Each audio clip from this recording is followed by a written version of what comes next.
Thank you to the 99 people who showed support. It truly means a lot and helps more than you know. To those who blamed me, I'm sure you have your own issues to deal with, and I wish you well with that. This is a long post, as once I started writing, I couldn't stop. It felt cathartic to get everything down, so this will be my last update for a while. For those who are interested in how things unfold, I'll post an update in a few months. Yesterday, I had the talk with my wife. After so many years together, we'd grown used to sleeping beside each other. Last night was the first time I had a good night's sleep without her. When she came home, she looked terrible, exhausted, guilty, scared, and red-eyed.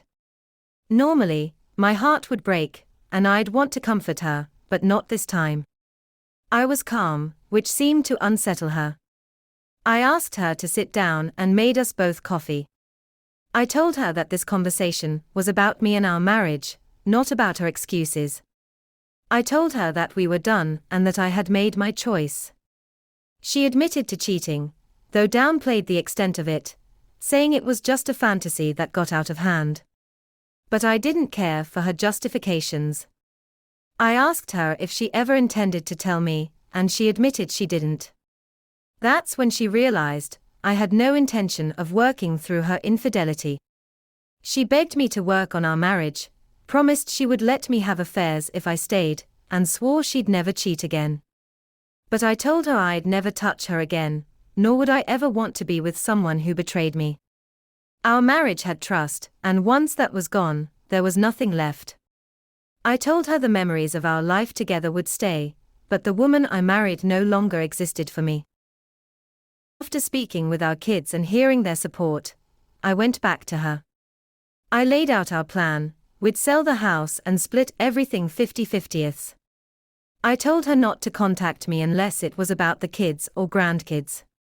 I'd file for divorce, and as far as I was concerned, she was free to do whatever she wanted. She tried to argue, saying she didn't want anyone else and calling me cold and unemotional. But I told her she was to blame for the destruction of our marriage, and I wanted no part of her life anymore. I then left, and after she was gone, I had the best sleep I'd had in a long time. Weeks later, I feel confident in my decision. I still can't believe she thought she could get away with it, but I've come to terms with it. The house is up for sale, and I've sold the business. The divorce process is long and tedious, but I'm focused on untangling our lives so I can move on.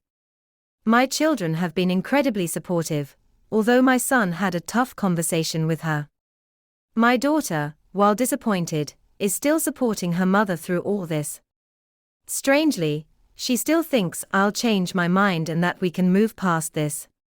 She came over to sign some documents and told me that one day I'd forgive her, and we'd grow old together. I was shocked. I told her she was delusional. I couldn't believe that after all this, she thought there was any chance of reconciliation. In an odd twist, I've received a fair amount of attention from other women lately. I'm not interested in anything right now, but it's good to know that when I'll have options. My soon-to-be ex-wife even got angry about it, which just shows how out of touch she is. For now, my focus is on moving forward, disentangling from this marriage, and rebuilding my life. The emotions are still raw, anger, betrayal, sadness, but I'm strong enough to work through them. This is about closing one chapter and preparing for a new one without her.